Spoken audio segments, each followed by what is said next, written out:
Well, Bush made another speech today regarding our economic plan, and he tends to push right along with prevailing policies. He doesn't want to give an inch.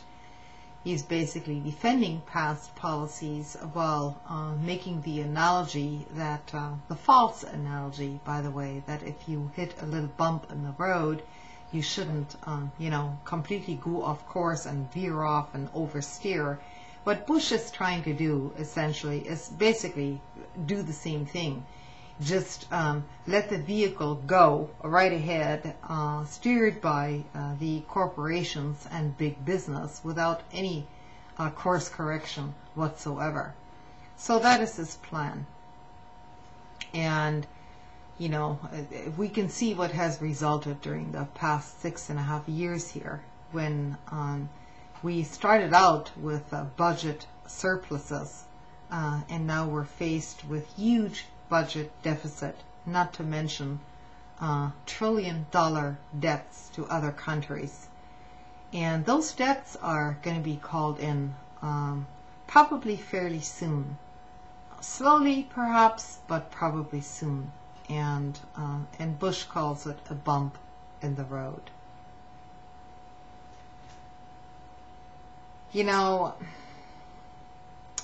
Needless to say, anyone here on YouTube showing their face and speaking out against these policies is probably going to be vilified, by some people still believing in all of these policies. And there was a senior intelligence official by the name of Don Kerr, another Bush crony, who proclaims that we need to change our definition of privacy. And I think it's important to listen to what he has to say, because his definition is very different from ours, I believe. He stated that anonymity is an outdated model of citizens' reasonable privacy expectations. Now, if you translate this into the voting booth, then you will have to make your name public at the voting booth as to how you voted. So that way, if your vote is not in favor of prevailing opinion, you can be singled out later on as opposing that opinion, and it's not a secret ballot anymore. And the secrecy of the ballot in a democracy is probably one of the foundations of a representative democracy as a whole. But Don Kerr doesn't somehow agree with that. He says that sharing credit card numbers, private information online is no longer a big deal, and it should be noted at this point, of course, that Don Kerr was also previously the director of a National Reconnaissance Office, which is part of the NSA. So I would think that his opinion might be somewhat biased in that regard. The problem is that sharing your banking and credit card information online is supposed to be conducted through secure networks.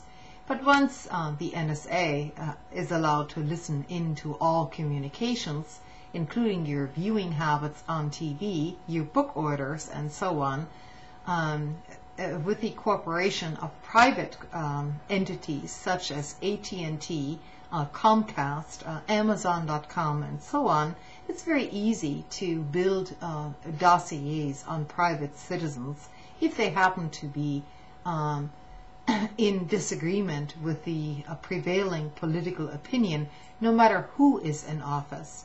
So this is nothing more than a prescription for centralized control and centralized power to the very few, to the corporations and the elites in power today, and everyone should look into this and object to it. And furthermore, of course, the House today rejected the notion of telecom immunity, but this legislation, as it was written by the House, and thankfully so, has not passed into law, and Bush, of course, will veto it once again. And now we have full House sessions conducted in secrecy in the middle of the night, and it just doesn't bode very well.